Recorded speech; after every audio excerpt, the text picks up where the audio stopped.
Powell as Richard Diamond, private detective.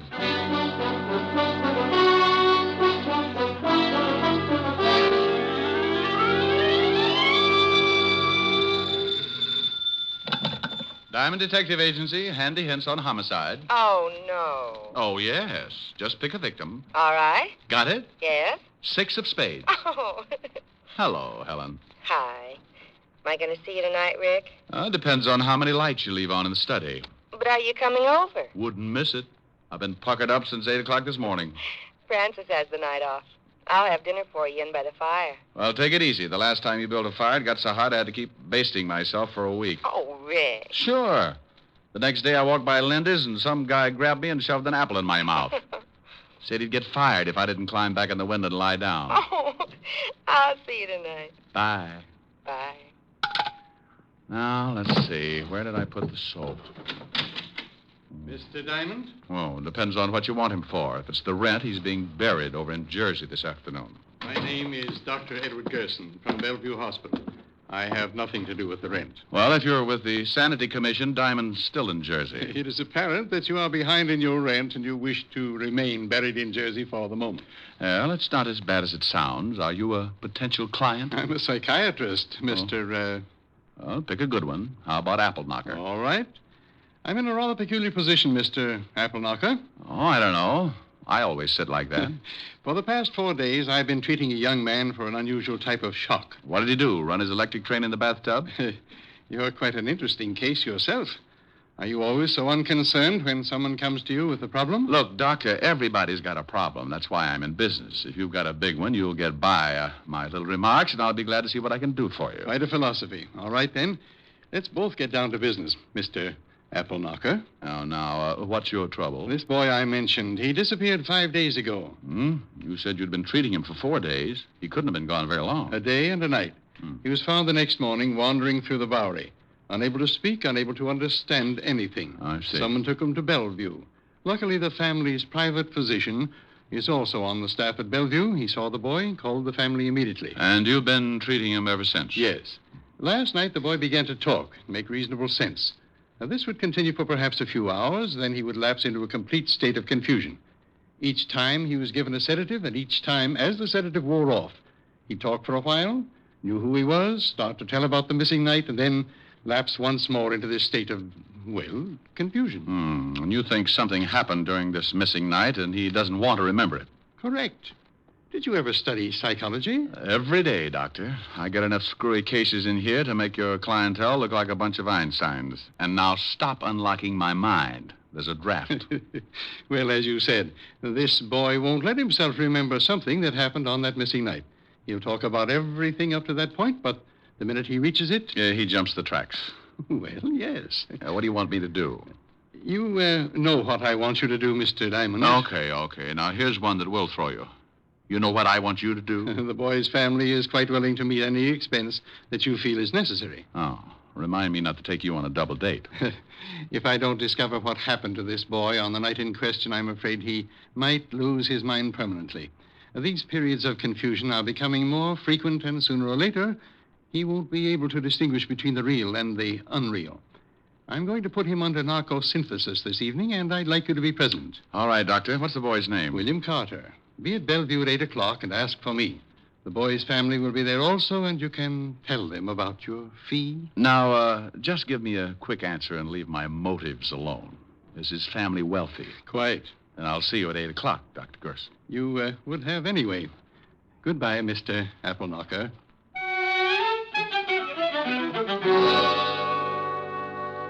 You know, you can feel pretty silly when a guy like that walks in and answers all your questions before you got time to think them up. Anyway, I remembered my dinner date with Helen and put in a fast call to the little redhead. She was unhappy, naturally, but she said something about me holding the pucker and to drop around whenever I had the time. At 8 o'clock, I was standing in the long hall at the Bellevue Hospital. Dr. Murray, report to the second floor desk, please. Dr. Murray to the second floor desk. Good evening, Mr. Diamond. Oh, hello, Dr. Gerson. What's the matter? You look a little Dr. nervous. The Check hospitals your bother office. me. That's very Dr. interesting. Hacker, please The check family your is at office. the end of the hall. Let's go down. Tell me, Doctor, just what exactly happens when you put William Carter under this narco-synthesis? It's an intravenous injection. It unlocks those little doors in the back of his mind. Gets him to talk. You'll see. It's really very amazing. Right here. Oh, good evening, Doctor. Mrs. Carter. How's the boy? Not much change. This is Mr. Diamond, Mr. and Mrs. Carter. How do you How do? do you do? How do you do? Mrs. Carter, Dr. Gerson wants me to find out what happened to your son the night he was missing. Have you any idea? He said he had a date, and when I asked him who it was, he wouldn't tell me. That's all we know. I think William will be able to recreate what happened for you, Mr. Diamond. Now, I'll leave you to discuss business. And when you are through, stop at the desk. They'll show you where I am. Well, I... Yes, Mr. Diamond. What is your fee? Oh, thank you. Believe me. 100 a day in expenses. And your retainer? 1 day's work. Mr. Diamond, can you help our boy? Mrs. Carter, I don't really know. I'll write you a check. Oh, thanks. Mrs. Carter, whatever it is that's strong enough to make your son lose his memory, it might be... Think maybe it's something bad? I know it's something bad. How bad, I've got to find out. I hope it's not more serious than I think. Oh, yes, I know. Here you are, Mr. Diamond. Oh, thanks. I'll keep in touch.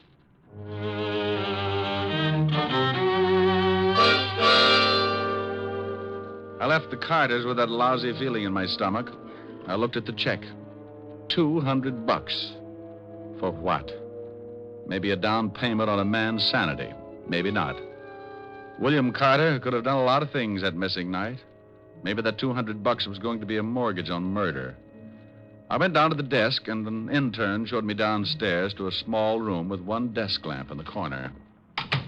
I'm glad you didn't take too long. The patient will be down in a minute. Oh, isn't this a little irregular, Doctor? I mean, me listening in on a man's secrets? If he's done something against the law, I want you to find out whether it really happened. Well, if he tells you about it, it must have happened. He might have thought it happened. I can't take the chance. If he's committed some sort of a crime, I don't think I'll be able to do much for him. Now, I want you to sit behind that screen there and be perfectly quiet. Sure. Comfortable? Oh, yes. The needle can't reach this far. This should be quite interesting for you, Diamond, particularly in your kind of work. You can find out about anything you want with this stuff, can't you, Doctor? If it's a recent shock, why? Oh, I was just thinking about a little blonde I know. Now, here he is. Roll him right over here. Now lift him over on the bed. It's all right, William. Everything's going fine. All right, thank you, nurse. How do you feel, William? Can you understand me? Say it again. Say it again. Can you understand me, William? Yes, but keep talking. Say anything. Just make my mind stop jumping around. Sure. It's nice in this hospital, isn't it? Huh? It's nice in this hospital. Yeah. Oh, what's the matter with me? Just be quiet. Think about lying in a boat under the warm sun. Lying in a boat. Lying in a boat. Lying in a boat. Uh-huh. Just lying in the sun, rocking back and forth. What are you going to do? This won't hurt. You're going to have a nice, long sleep. Oh, yeah, please. I want to sleep. There. Now start counting. Do what? Do what? Tell me again. Start counting. 1, 1, 2. 2. You're doing fine. Keep counting. 3, 4, 5, 6, 7, 8, 9.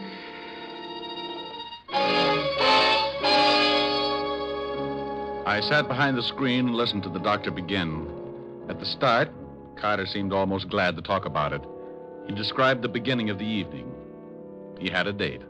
A girl named Helena on 53 East 51st Did Street. you have a good time with Helena? Wonderful time.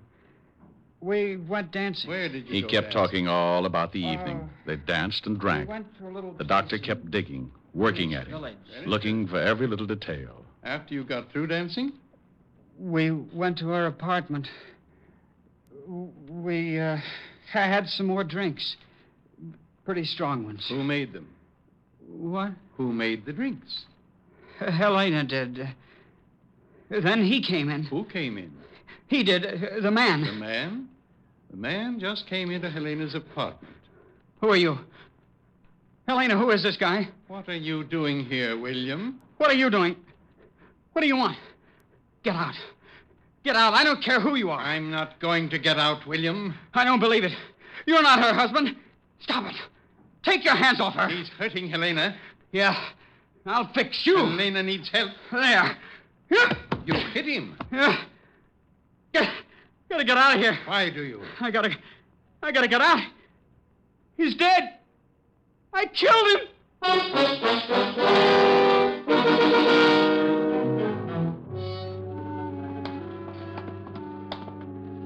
Well, Diamond, did you hear enough? Yeah. It's up to you. Find out if he really did it. Okay. Thank you. For what? Well, according to William Carter, he'd gone to a girl's apartment. The husband had come in and he'd killed him.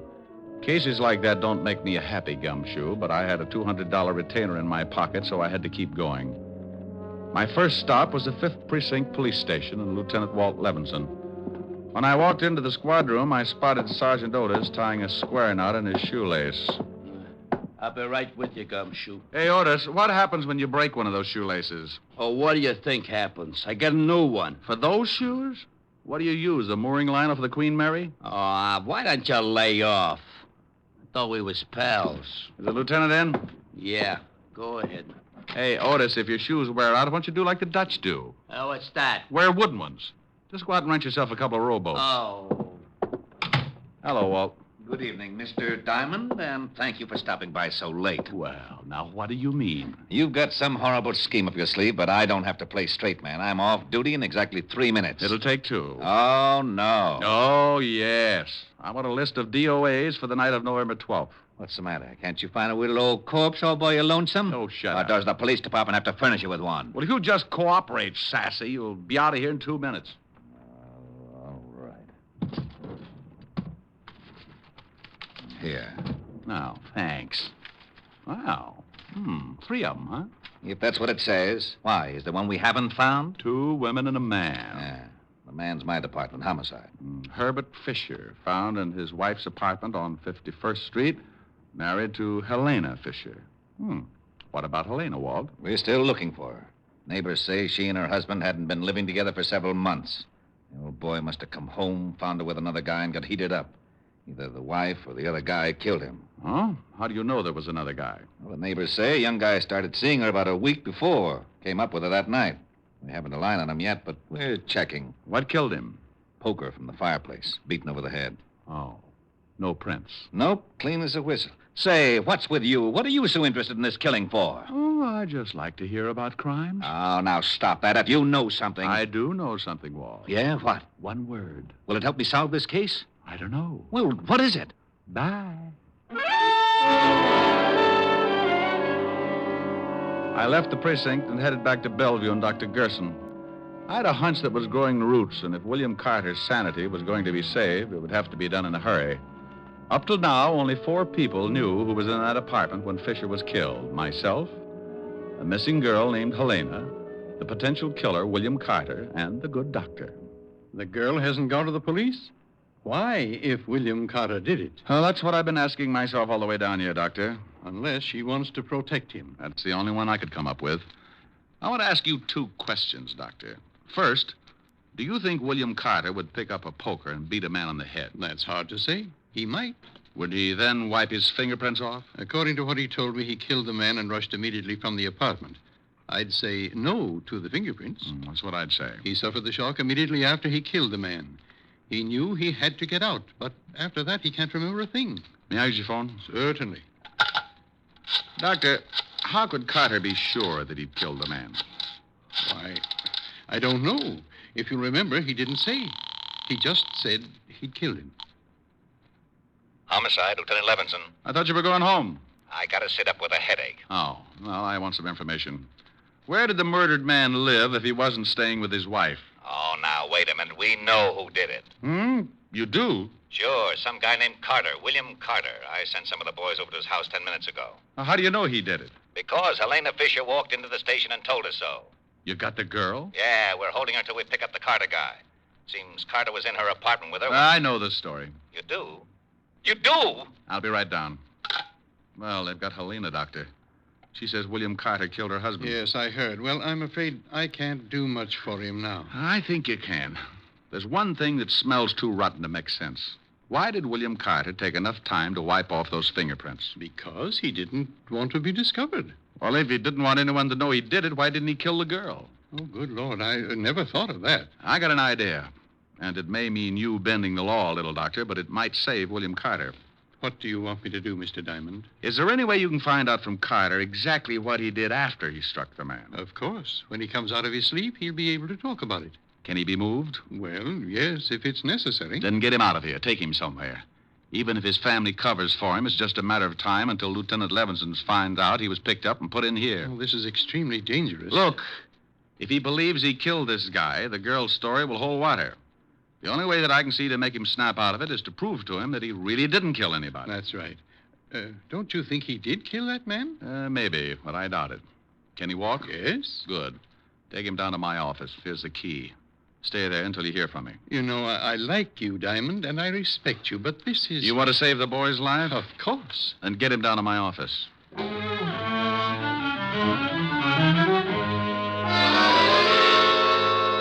I left the hospital and grabbed a cab back to the 5th Precinct. Sometimes when things don't add up like ABC, you've got to go out into left field for the answer. Everything pointed to William Carter, and he believed it himself. But I kept thinking about those fingerprints. I told Walt my idea. Are you crazy? So the guy did wipe off the prints but didn't kill the girl. Whatever. People do crazy things the first time they knock somebody off.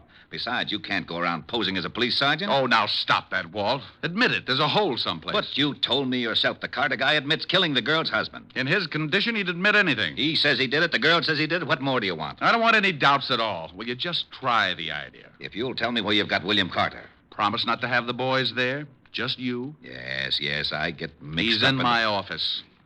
Wouldn't you know it? Okay, Walt. Get the girl in here and tell her just what I told you. I don't need any rehearsals. Otis, Yeah, Lieutenant. send Mrs. Fisher in here. Right. I hope you know what you're doing. You're putting me in an awful spot. Well, if it works, Walt, the state won't burn an innocent man. Yes, but this... Mrs. Fisher, Lieutenant. Oh, come in, Mrs. Fisher. Thank you, Lieutenant. Sit down. This is Sergeant Diamond. Oh. Well, how do you do, Sergeant Diamond? How do you do, Mrs. Fisher? We've checked your story, and everything seems to be all right. You can go home, but please don't leave town. I'm terribly sorry about this. I know I should have told you sooner, but William was... Well, I didn't know what to do. You did the right thing. Have you found William yet? No, but we will. Well, didn't you check his house? Isn't he with his family? No, he didn't come home at all. Oh, and that reminds me. You know, you're the only witness who can prove he did kill your husband.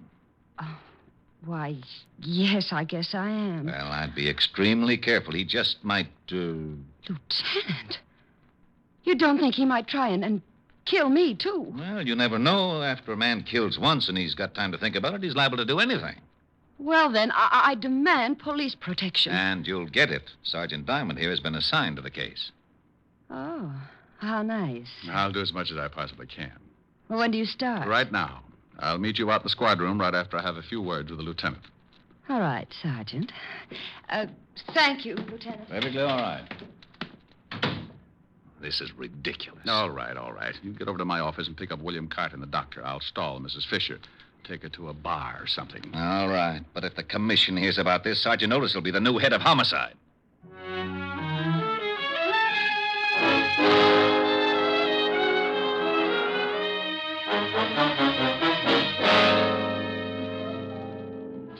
Oh, this is nice, Sergeant Diamond. Do you always guard people like this? Just the pretty ones. Oh, thank you. If you really think William might try to harm me, you'll have to stick pretty close, won't you? Mm-hmm. Do you mind? Not at all. What time is it? 11:30. Getting tired? Yes, a little. It's been a hard day. I'll bet it has. What if William comes to my place in the middle of the night? Where will you be? Watching the front door, baby. He won't get in. Watching the door from inside or outside? Outside, baby. Sorry. Oh. Yes, so am I.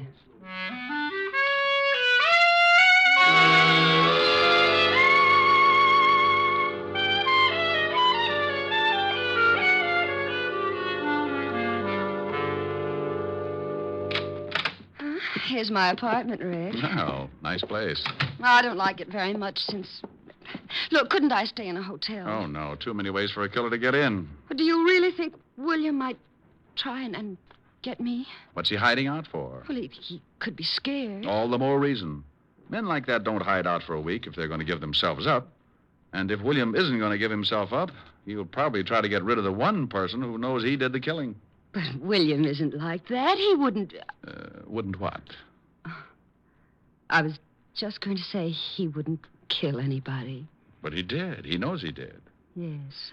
Well, I'm going out in front and check the building. I'll be back. Oh, do you have to go? That's a good idea. You just take it easy. But William has a key. Oh, well, then you better give me one, too. I'll be right out in front. Oh, all right, here. Don't be too long, Rick. I can't stand this place long if I'm alone. Sure, baby.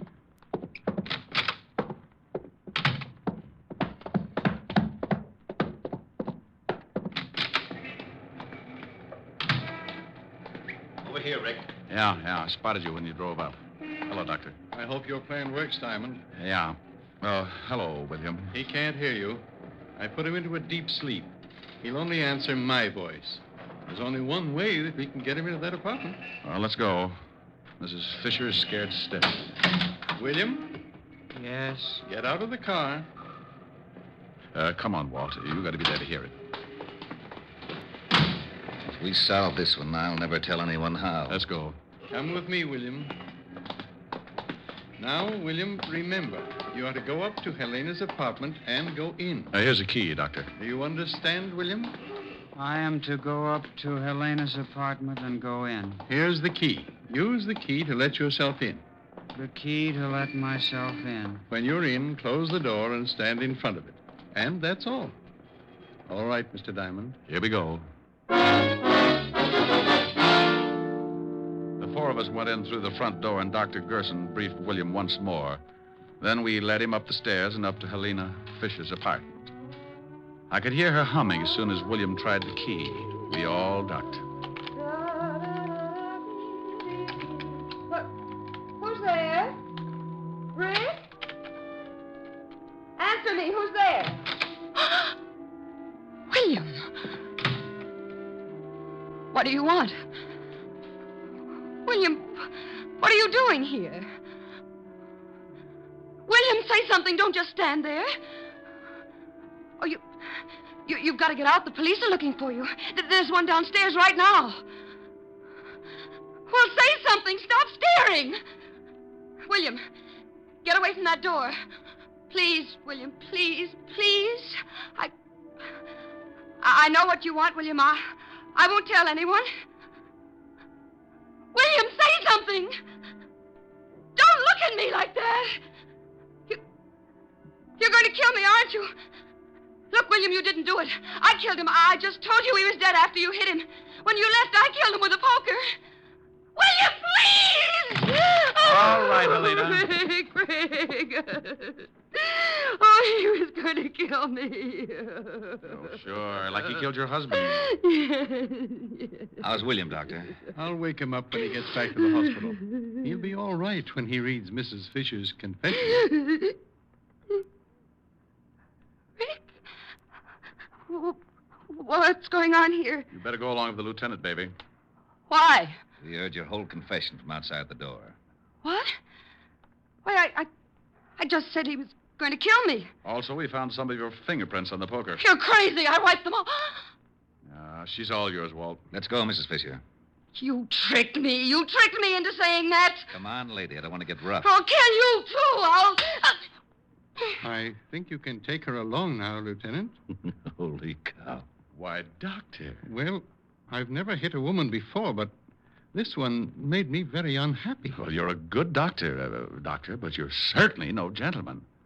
You should have kicked her.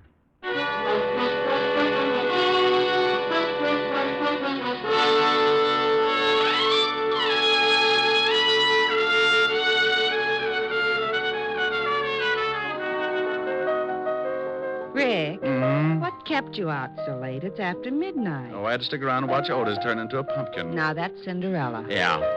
Can you imagine Sergeant Otis as Cinderella? The good prince would slip his sacrum trying to haul his slipper around. Tell me a fairy story, Rick. Well, once upon a time, there were two idiots. Rick. And they lived happily ever after. Sing. Don't like it? Sing. I liked it. Sing. I'll do as I please. Rick?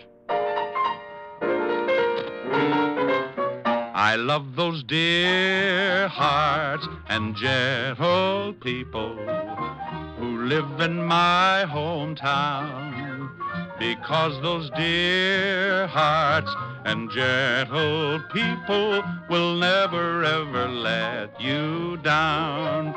They read the good book from Friday till Monday. That's how the weekend goes. I've got a dream house I'll build there one day with picket fence and rambling rose. I feel so welcome each time that I return that my happy little heart keeps laughing like a clown. I love the dear hearts and gentle people who live and love in my hometown. Well, how was that, honey? Well, Harold Appleknocker, where'd you pick up that there song? Well, my hometown, Mountain View, back up in the hills of Arkansas. Oh, that sure was mighty fine. Well, Lulu Bell, I'm glad you liked it. Mind if I bust you up with another 8-bar? Nope. Bust away. I love the dear heart and gentle people who live and love in my hometown. Da-da-da-dee. Well. Yeah, I think I did pretty fine that air song. Oh, yes, sir. You done busted me up right proper. Oh, you ought to come over to Mountain View sometime, Lulu Bell. Got dear hearts and gentle people all over the place. Oh, I'd like to make the trip. Oh, you'd love the people. You'd love to see them, love to greet them. How would you greet them, Lulu Bell? How would you greet them? What would you say? Howdy. Oh, they'll love you, Lulu Bell.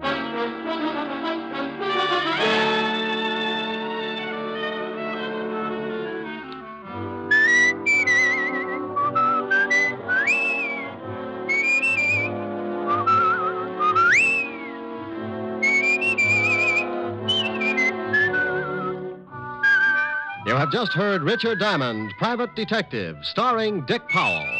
Helen was played by Virginia Gregg, Lieutenant Levinson by Ed Begley. Also in our cast were Wilms Herbert, Joan Banks, Sam Edwards, and Norman Field.